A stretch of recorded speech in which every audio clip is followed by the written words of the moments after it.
कुडुमुलु गुम्मा सरकारी नोडाल उच्च विद्यालयर पूर्वतन अवसर प्राप्त ओडिया भाषा साहित्यर शिक्षक श्री प्रफुल्लचंद्र त्रिपाठी महोदय को कुडुमुलु गुम्मा नागरिक मंच पूर्वतन छात्र संसद निधरणी साहित्य संसद और डार ओइन सारोग्य युक्त 3 महाविद्यालयर तरफ भव्य स्वागत संबर्धना अर्पण कर पूर्वतन छात्र तथा वर्तमान महाविद्यालयर अध्यक्ष अशोक प्रधान आह्वान में आयोजित एही उत्सव में युव सामाजिक कर्मी भगवान साहू वरिष्ठ बुद्धिजीवी हेमंत कुमार दास लैम्प सभापति गोपी पांगी समाजसेवी बालकृष्ण प्रधान प्रधान शिक्षक दिलीप कुमार गंड युव क्रीड़ा संगठक देवेंद्र राउत सांबादिक हृषिकेश सेठी प्रमुख योगदान करी पूर्वतन साहित्य शिक्षक श्री प्रफुल्लचंद्र त्रिपाठी तथा तांको परिवारजन को उपढोकन और पुष्पगुच्छ दे स्वागत संबर्धित करथिले। कुडुमुलु गुम्मा माटीर कवि तथा साहित्यक बलराम पुजारी मंच संयोजना करिथिबा बेले कॉलेजर अध्यापिका मधुस्मिता विश्वाल और पुष्पांजलि राणा कार्यक्रम में सहयोग करथिले। पूर्वतन छात्र छात्री को भेटिबा सुदूर जाजपुर जिल्लार श्री त्रिपाठी आसीथिले कुडुमुला गुम्मा माटी को। निज वक्तव्य श्री त्रिपाठी समस्त छात्र छात्री को उपदेश प्रदान सह निज जीवन दीर्घ 20 वर्ष एठी शिक्षकता करी निजको धन्य मन करने सह मालकानगिरी माटीर भूयसी प्रशंसा करथिले। जीवनव्यापी साहित्य साधना निमंते निर्झरणी साहित्य संसद कुडुमुला गुम्मा पक्षरु तांको संबर्धित करने सह नोडाल उच्च विद्यालय कुडुमुलार आगामी दिन में हेबाकु थिबा रौप्य जयंती पालन अवसर में पूर्वतन छात्र संसद तरफ तांको निमंत्रण करा जायथिला।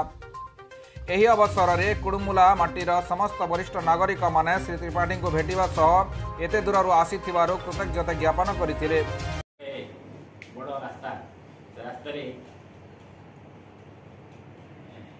किसी बट आगे गले मो जीवन में समुदाय 2टा अनुष्ठान ही भोगी ये 14-8 मास समथिंग रही आ गोटे अनुष्ठान से पाखापाखि 21 वर्ष दिन रही 2टा अनुष्ठान। ये अनुष्ठानटा हूँ मो थिला बेले नथिला बेले अनुष्ठान हूँ मोर जीवन कारण अनुष्ठान प्रति भल पाइबा बहुत दिन आगे चिंता करूँ जे केबे गुमाजी सुजोग नथिला समय नथिला बापा माँ 2 जन पैसा के कारण यथेष असुस्थ हो जाते माँ चली जाते 5-6 वर्ष बापा 10-11 वर्ष तले गले सब कम सास्ता टे बाहरी मोर भी चाकरी अभ्यास है बाहरी टे जा बाहर पर समस्त से पूछते कड़े जे कहानी कहनी पिला खाली कहे ना मुझे टे आगे कड़े जावाक आगे गुमा जी आती सब भेटी भी मो गला शिव सारी आज गोटे कथा कहूँ बापा